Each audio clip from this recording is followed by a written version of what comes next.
Bonjour, on se retrouve aujourd'hui pour une nouvelle vidéo et dans la vidéo d'aujourd'hui, on va attaquer la loi de Poisson, donc on va calculer son espérance et sa variance. Donc comme d'habitude, je vous ai mis un petit rappel ici pour la loi de Poisson et comme d'habitude, on va attaquer l'espérance en essayant de démontrer son existence. Donc je vous rappelle, on doit montrer que cette quantité-là est finie. Alors plutôt que de sommer sur x de oméga qui est n tout entier, pour éviter de manipuler des quantités qui n'existent potentiellement pas, eh bien on va travailler avec les sommes partielles. D'accord ? Donc on va considérer la série somme pour k allant de 0 à n, du coup de valeur absolue de p de x égale k. Et donc on veut montrer que cette quantité-là est fini, donc pour nous c'est x de oméga, c'est n tout entier, donc normalement on est censé aller jusqu'à l'infini. Donc en fait on va nous calculer ça, et ensuite on va passer à la limite lorsqu'n tend vers l'infini, et on va voir si cette limite existe ou pas. Voilà.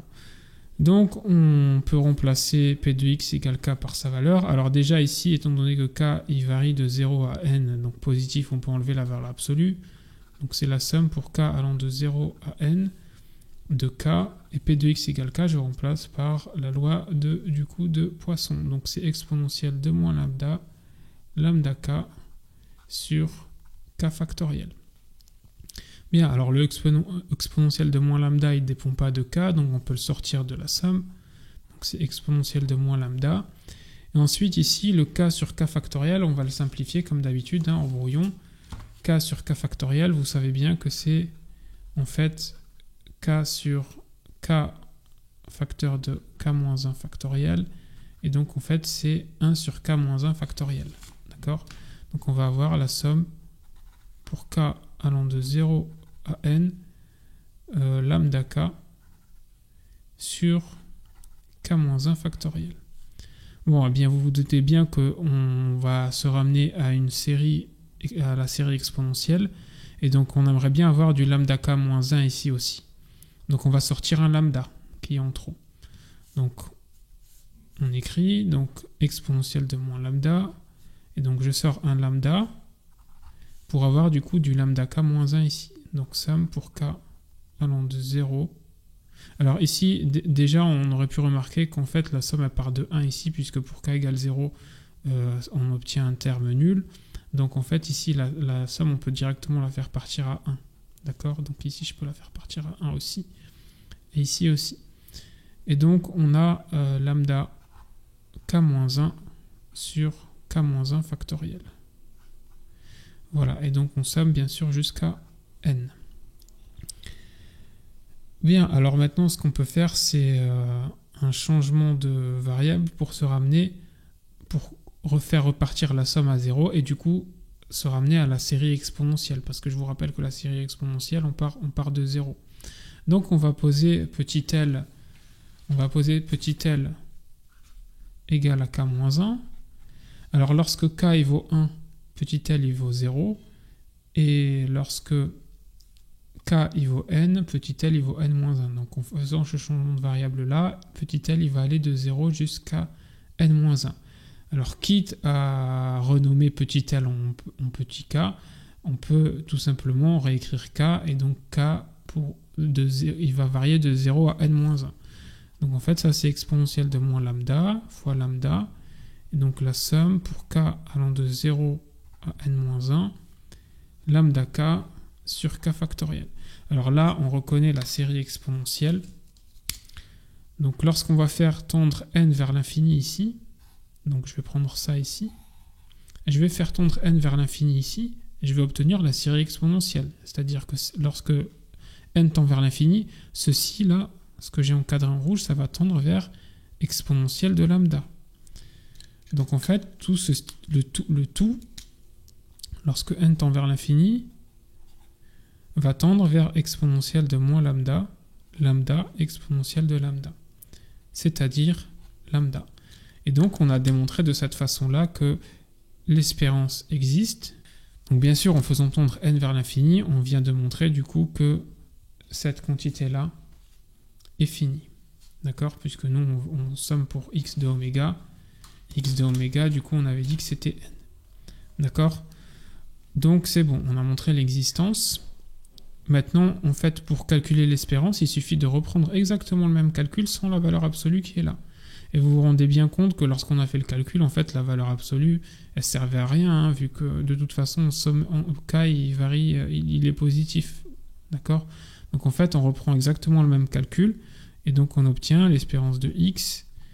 Pardon, pourquoi? Je ne sais pas pourquoi j'écris exponentielle de lambda. C'est lambda du coup. C'est exactement la même chose. Bien, alors on peut passer à la variance.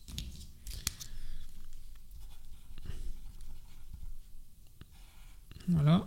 Donc on va attaquer la variance. Alors la variance, vous savez bien que, comme d'habitude, on montre que x admet un moment d'ordre 2. Donc il faut montrer que cette quantité-là est finie. Si cette quantité-là est finie, ça veut dire que la variance existe, et du coup, en fait, en faisant le même calcul que pour l'existence, eh bien, on calcule la variance.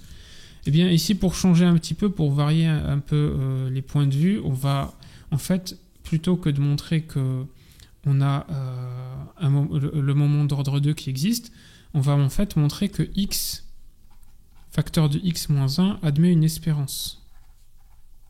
Admet une espérance. Vous vous rappelez bien que, en fait, c'est l'astuce classique hein, pour calculer la variance.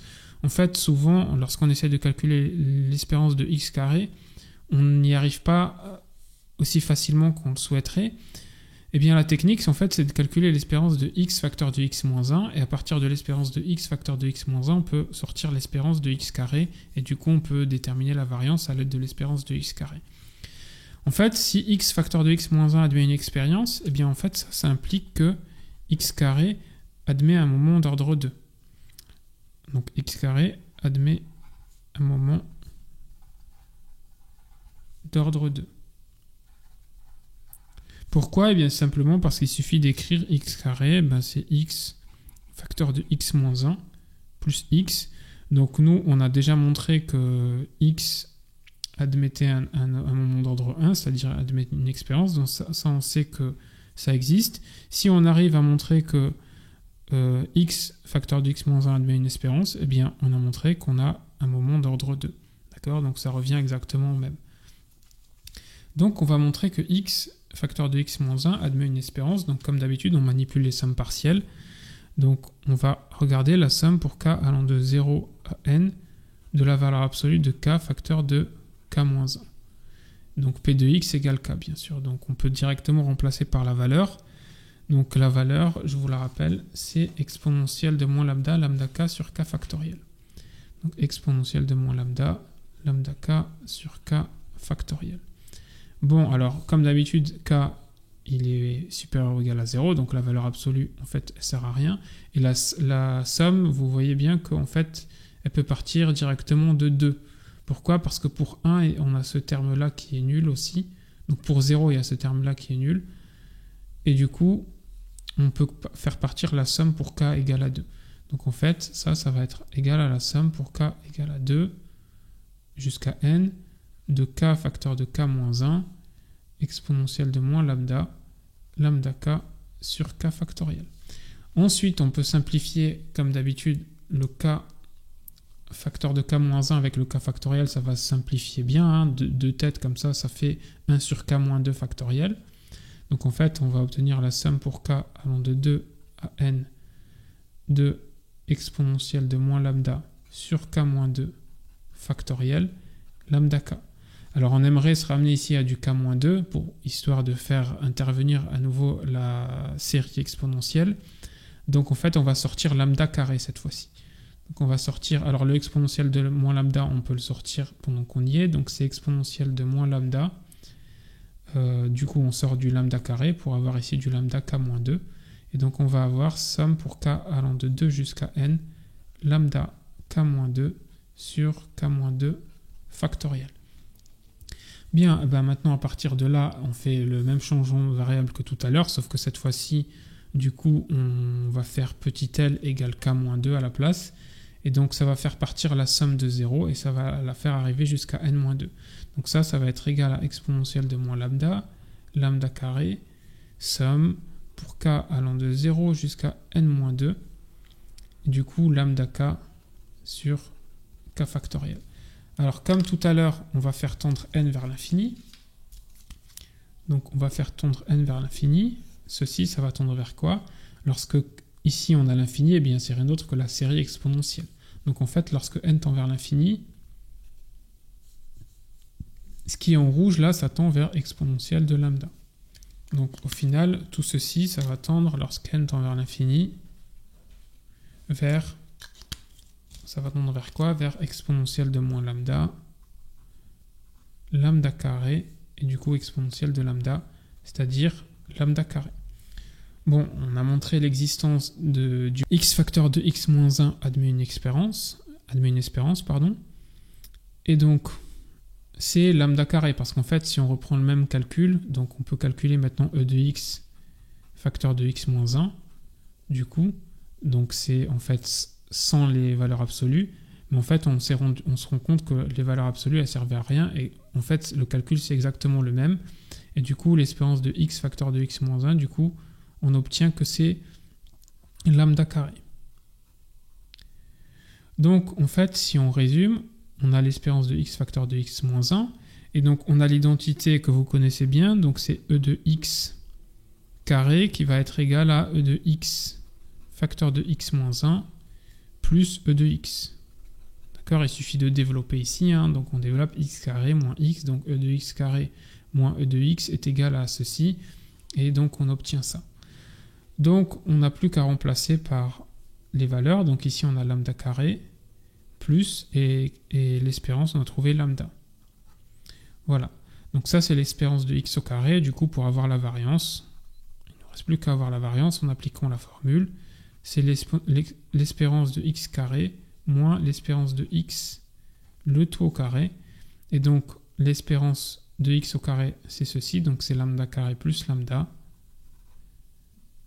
Et donc, on va retirer l'espérance de x au carré. Donc, l'espérance de x, c'est lambda. Donc, l'espérance de x au carré, c'est lambda carré.